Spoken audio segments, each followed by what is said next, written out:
keenya waajjiraadha. Isaaf arabanii ittiin dubbatu anaaf isiniin immoo laphee taa'ee dhaggeeffatee turee soddoma jaatama dhibba tokkodhee dhaabbii mootummaa isaatii ta'uu waaqayyo nama taasisu amma kallattiimaan gara bulcha keenya.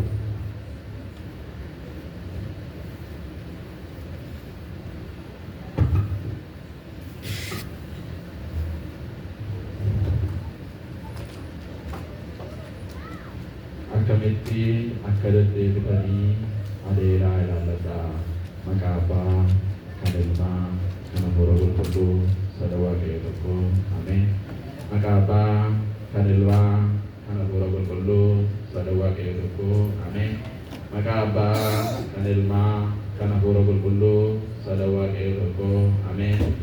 Ameen. Kabajamoo abbaa keenyaa luba Saamu'eel akkasumas daaqonoota abbootii harmootii dargaggoon ijoollee xixiqqoon oobdii waaqayyoo kana keessatti kan argamtan waaqayyoon kan jaallatan waaqayyo kan isin jaallatu kan nu jaallatu waaqayyoon kan sodaatan warra waaqayyoon sodaatanii waaqayyo akkuma jedhee ergamoota koo isiniif ergee isiniin eega akkuma jedhee maatii waaqayyoo fagoorraas dhiyoorraas iddoo qulqulluu kanatti kan argamtan nagaa isin gaafadhaa akkam bultanii akkam yoo nageessanii akkam tutturtanii ameen. Waanni keenya gooftaan keenya fayyisaan keenya tikseen keenya utuu nun dadhabin utuu nun nuffin utuu nun irraanfatiin barootaa barootatti nu eegee nu ceesisee guyyaa keessaa immoo guyyaa kana filatee iddoo qulqulluu isaa kanatti kan walitti nu qabate waaqayyo gooftaa keenya ol samii irratti afaan ergamoota isaatiin gadi lafa irratti afaan qulqulloota afaan ergamoota isaatiin kan galateeffameef kan qulqullaa'anuuf haa ta'u. Galanni waaqayyoo yeroo hundumaa fuula isaa duraatii kan hin dhumne ergamoonni qulqulloonni qulqulluu qulqulluu jedhaniitu walirraan kutii yeroo hundumaa kan isa galateeffatan waaqayyo keenya nama galataa nu godhee guyyaa kanaa mana isaa keessa teenye akka isa wangeela isaa barannuudhaaf kan nu eeyyame maqaan waaqa keenyaa kan eebbifameef kan qulqullaa'anuuf haa ta'u. Maqaa isaa waamnee maqaa ishee kan hin daganne haati keenya giiftii keenya qulqulleettii dubaroo Maariyaamiin maqaan ishee kan eebbifameef kan qulqullaa'anuuf haa ta'u. Egaa akka ayyaana waaqayyootti guyyaa irraa waaqayyo gidduu keenyatti argamee nu barsiisaa arraba koo isa cubbamaarra kana gurra bulee isin barsiisaa isin teessanii barattu an dhaabbadheen baradhaa waaqayyo gidduu keenyatti argamee hunduma keenya nu haa barsiisu. Ija laphee keenyaan hubbanee dubbii sagalee isaa barannee kan ittiin jiraannee jireenya bara baraa argannu waaqayyo hunduma keenyaan nuuf haa kennu.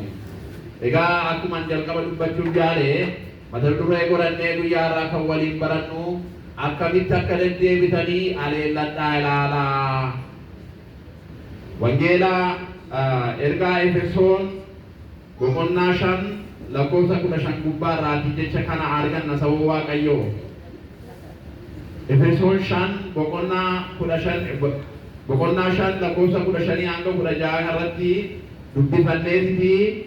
Egaa waaqayyo kanarra bulee yeroo gabaabduu keessatti hunduma keenya nu barsiisaa jechuudha.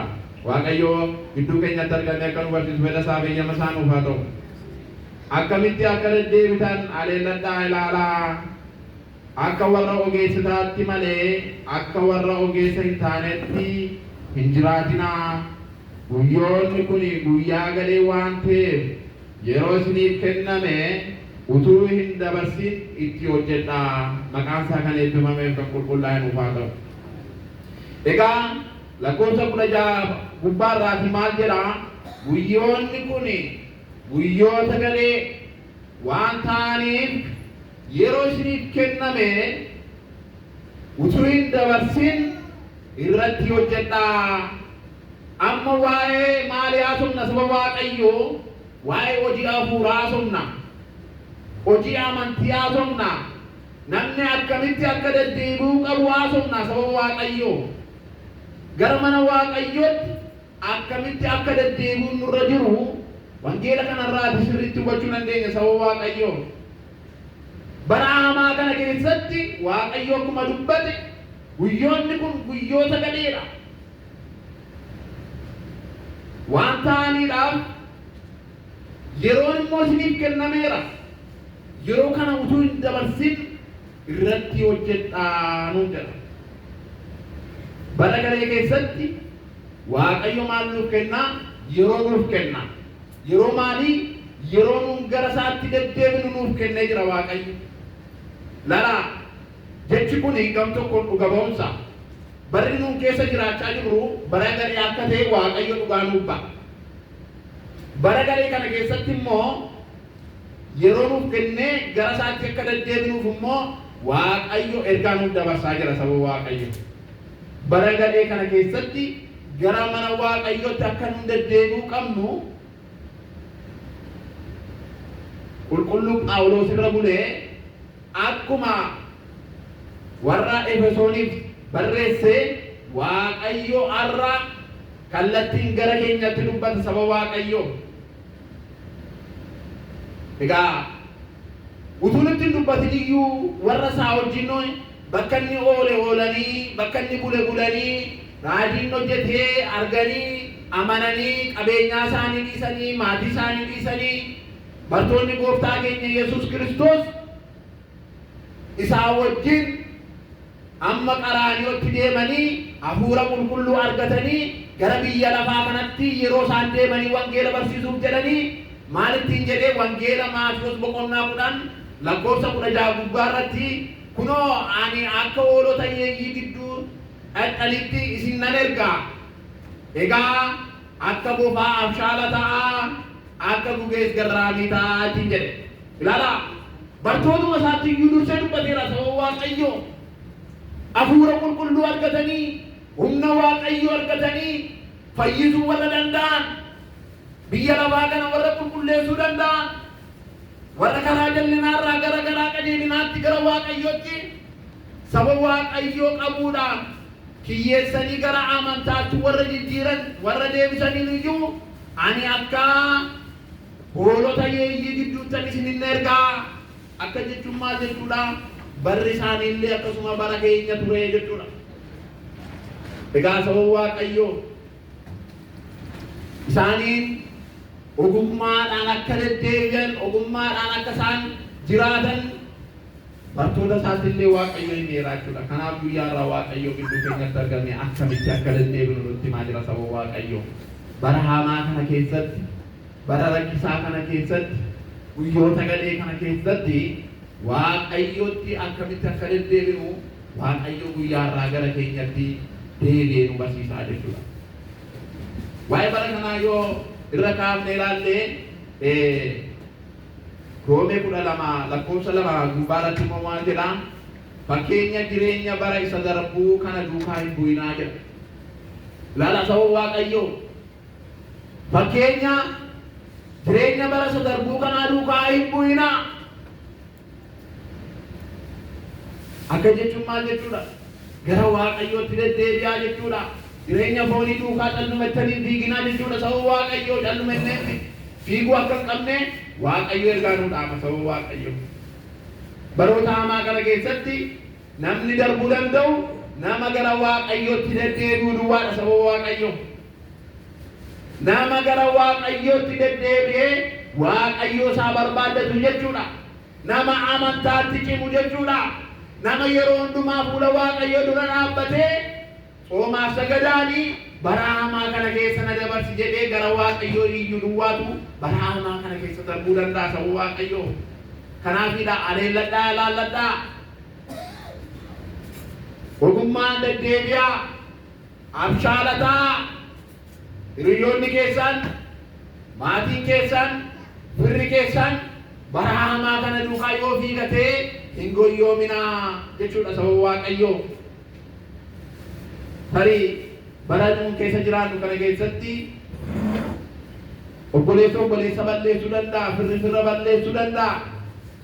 Kallattii beekamuun kallattii hin beekamneen garuu akka ogeessaatti akka nama ogeessa tokkootti yeroo Waaqayyo nuuf kennee itti hojjechuun barbaachisaadha. Maaliif yeroo nuuf kenneera yeroo nuuf qalbii jijjiirrannu yeroo cubbuu keenya irraatii deebinee dhiifama isaa barbaannu Waaqayyo yeroo nuuf kenneera.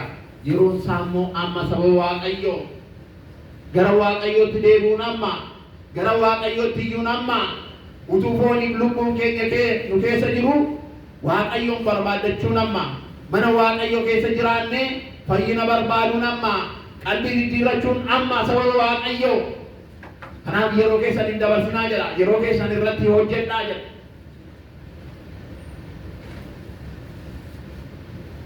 Yeroon nuuf kenname baay'ee murteessaadha sababa Waaqayyoo. Si yaadachiisuun malee namni waa'ee yeroo hin beekne jiru sababa Waaqayyoo. Yeroo nun amma qabnu daqiiqaan tokko amma qabnu nu jala darbeennaan deebinee arguun makaraadha sababa Waaqayyoo. Ilaala. Yeroon nuuf kenname akkuma isinii jedhee qalbii jijjiirannaaf ta'uu danda'a.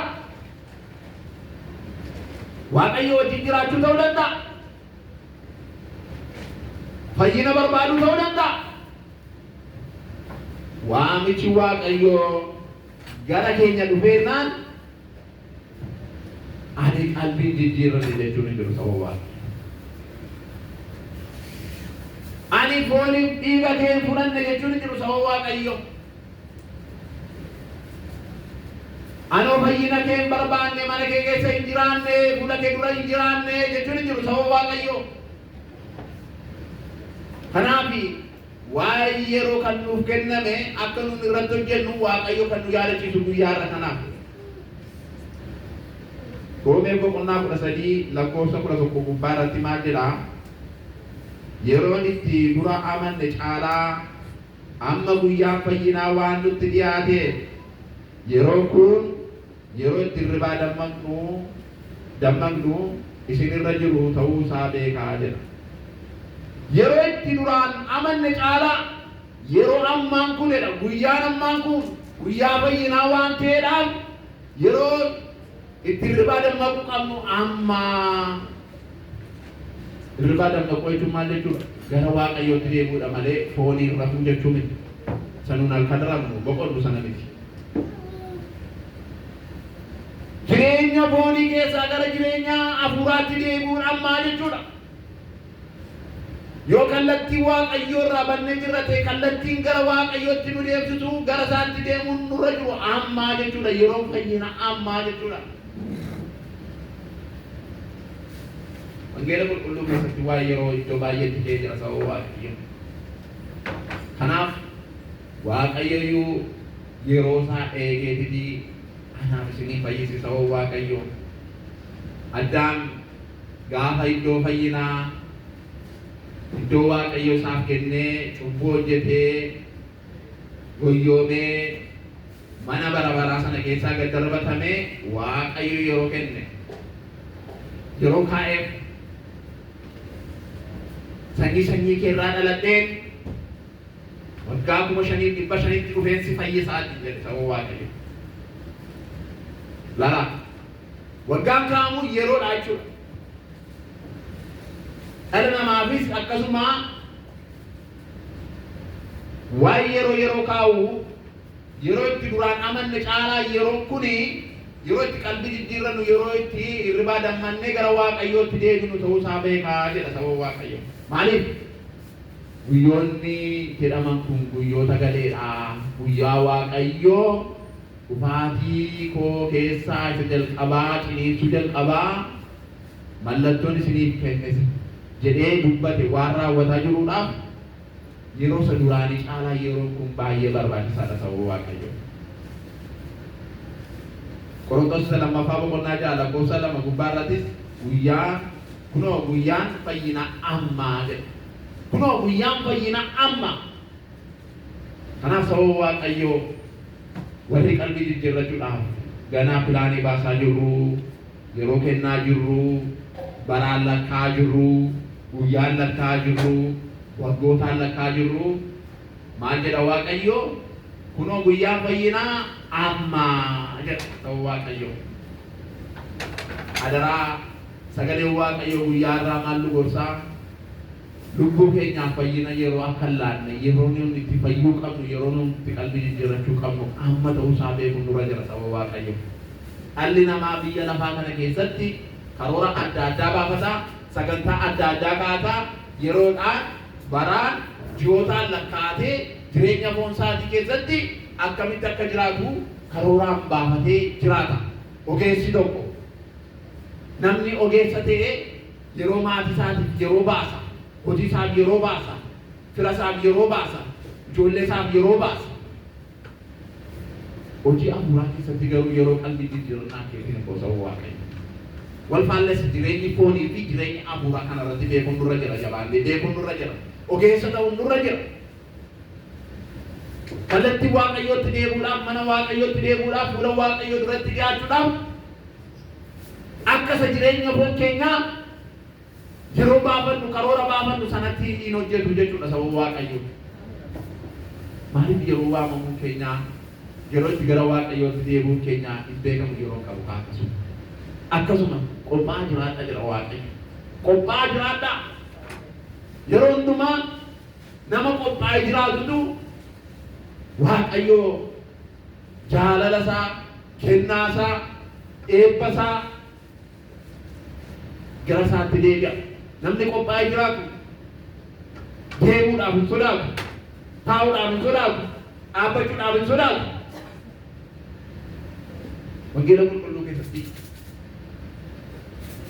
warri qophaa'anii jiraatanii Waaqayyo isaanii akkamitti akka isaan simatan, warri qophoofne immoo waa'ee warra dubartoota shanii hedduutti sababa Waaqayyo qophaa'anii ibsaa isaanii qabatanii Waaqayyo isaanii eeggatanii Waaqayyo diingata isaanirra ba'ee warra qophaa'ee jiraate duwwaa simatan. Warri qophaa'in ibsaa isaanii bitachuuf deeman yeroo misirroo sana simatan illee hin dhabanii jechuudha. Kanaaf yeroon baay'ee barbaachisaadha sababa Waaqayyo. Yeroon baay'ee barbaachisaadha. Jireenya hafuura keenya keessatti akkamitti akka deddeebinu aleellannee beekuun nurra jira. Aleellannee jechuun cimsinee beekuun nurra jira jechuudha. Akka ogeessaatti beekuun nurra jira jechuudha. Akka warra ogeessan ta'initti karoora baasuun qabnu jireenya hafuura keenya keessatti. Beeknee cimnee Waaqayyo wajjin jiraachuun nurra jira jechuudha. Kanaafuu akkamitti akka deddeebitan aleelladhaa beekaan jedha. Akkamitti deemuun nurra jira gara Waaqayyootti. Akkamitti maal goone gara Waaqayyootti deemuun nurra jira. Waaqayyoo gara kootti deebi'aa, anis gara keessanitti hin deebi'aa jedha.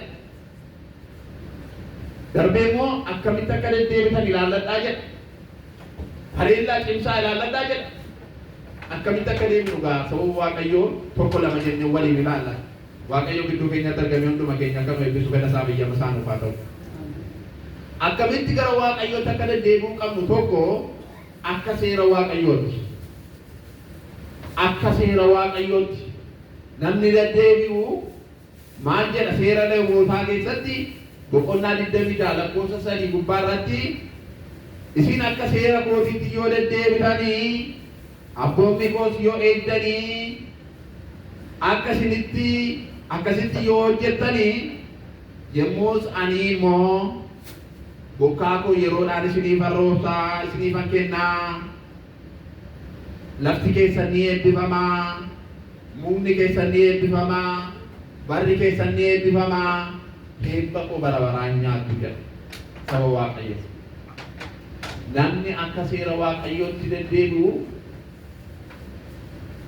lafti isaallee namni isaallee akka eebbifamu Waaqayyo dhugaa nuuf ba'a jechuudha. Yoo deddeebiin keenya akkasuma Waaqayyootti tolu ta'e immoo beekamsi Waaqayyoo jira saba Waaqayyoo. Saba Nanawwee bedduuni warri deddeebiin isaanii Waaqayyootti hin tolle, deemsi isaanii Waaqayyootti hin tolle, gara Waaqayyootti deddeebi'uudhaaf garaan isaanii hammeenyaan kan guutame beekamsi Waaqayyoo isaanii irratti bu'uuf tole. Garuu Waaqayyo araara qabeessa waan tureef Yoonaas irra bulee Waaqayyo araara godhe. Sodoomiif Gamoraas hin beektu sababa Waaqayyo. Warri kunis akkasuma. Sodoomiif Gamoraan deddeebiin isaanii Waaqayyootti hin tolu ture. Fuula Waaqayyo duratti cubbamoo ta'anii mul'atan. Deemsi isaanii, jireenyi isaanii isa Waaqayyo ajaje osoo hin taane Waaqayyo sana ajajin waan jiraataniif abdii samiirraa bifa bokkaadhaan isaanitti namnee fixee jira. garuu akka seera kootiitti yoo deddeebitanii jedha. Akka seera kootiitti yoo deddeebitan abboonni koos yeeddan eebba lafaa sanii nyaattu jedha Waaqayyo. Kanaafuu akkamitti akka deddeebinu beekuun nurra jira saba Waaqayyo. Akka seera Waaqayyootti deddeebiin nurraa eegama saba Waaqayyo jiraachuudhaaf. Lafti keenya eebbifamuudhaaf, sabni keenya eebbifamuudhaaf, barri nuun keessa jiraannu bara nagaa ta'uudhaaf akka abboonni Waaqayyootti yoo deddeebine Waaqayyo bara keenya eebbisa saba Waaqayyo. Lafa keenya eebbisa saba Waaqayyo. Bokkaa gaarii biqilchuu danda'u nu rooba.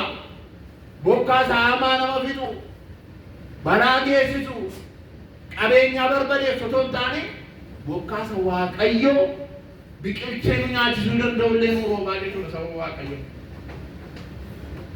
Kanaaf beekamsi Waaqayyo gara keenyaatti akka hin dhufneef abboonni Waaqayyootiin deddeebi'uun barbaachisaadha. Seera Waaqayyootiin deddeebi'uun barbaachisaadha. Laphee keenya qulqulleeffachuudhaaf gara Waaqayyootti deddeebi'uun nurra jira saba Waaqayyo.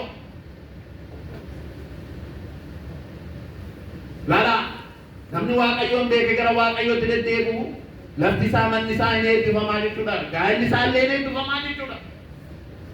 Kanaafuu akkamitti akka deddeebinu haleellannee ilaallachuun nurra jira saba Waaqayyo. Yeroo tokkotti namoonni amantaa walitti qabamanii abbaa amantaa tokko waa'ee baraa gaafachuu deemanii jedha. Seera mana qulqullummaa keenya keessa jira. Barri dhufuu bara samoofaa maaliin caalaa jedhanii abbaa amantaa kana gaafatan. Gadheedha moo gaariidha jedhanii gaafatan. Lala eenyutu gaafachuu deeme? Namoota amantaa akka goof akka keessattu nama Waaqayyo abbaa amantaa gaafachuu deeme. Barri dhufaa jiru bara moofaa kanaa maaliin caalaa gadheedha moo gaariidha jedhanii yeroo gaafatanii abbaan amantaa maal jedha? Namni amantaa maal jedha? Ogeessi Waaqayyo isaaf ibse maal jedha? Barri gadhee fi hamaa hin qabu.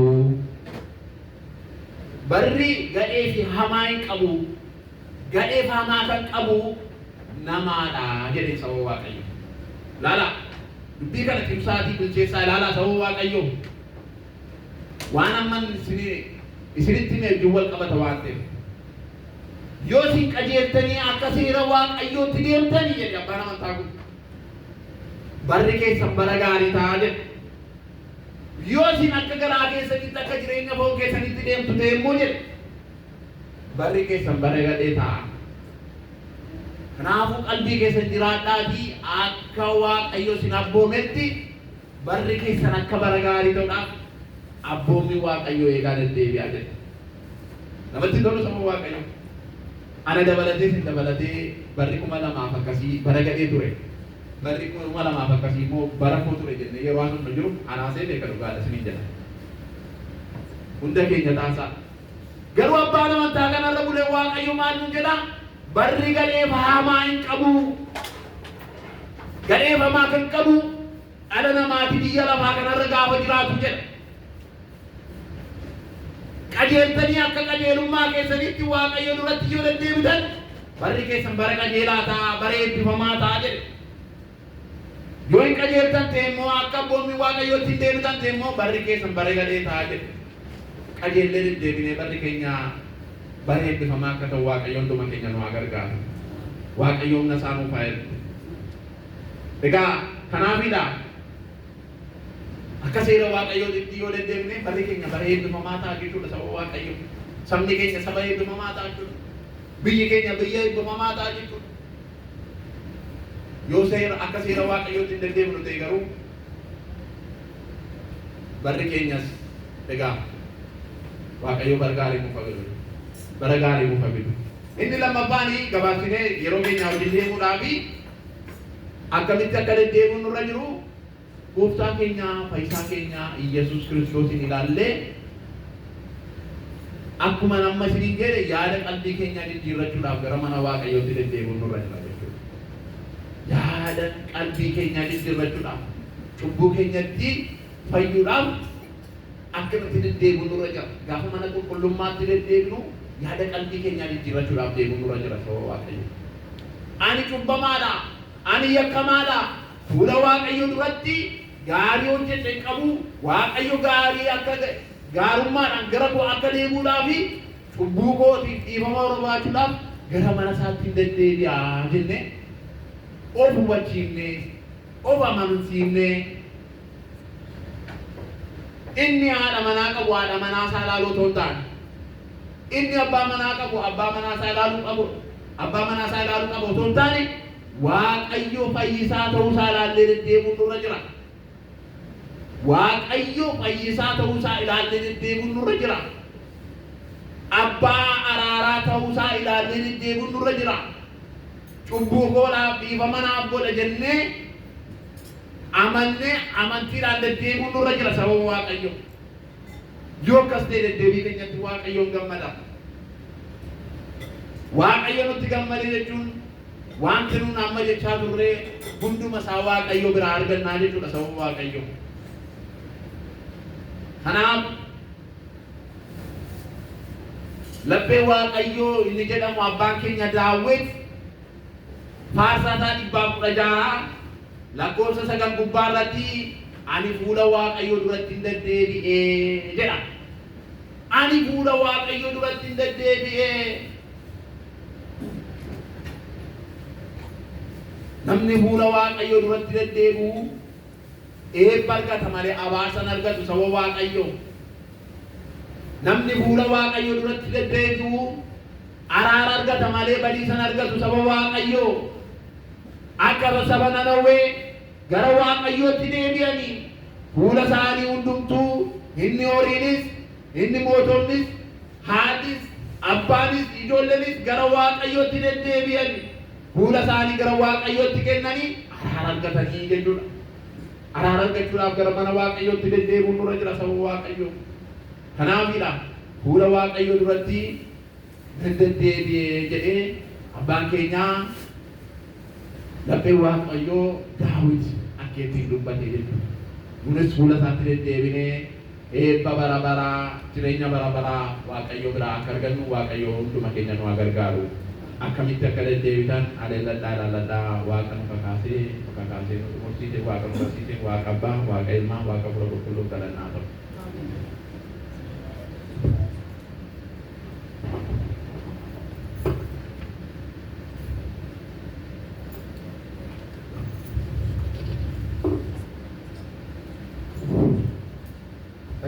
Waaqa nu barsiifatee Waaqa nu gorfatee galii guddaa ta'u akkasuma obboleessi keenya waajjiraan gaarii nu barsiiseera wangeela keessaa caqasee Waaqayyo sagalee jireenyaa isaa dhageessisu sagalee jireenyaa isaa dhageessisu sagalee jireenyaa isaa dhageessisu Waaqayyo hunduma keenya dhageenyee nama ittiin baduu kun ta'in nama ittiin baduu Waaqayyo nu haa taasisu. Eegaa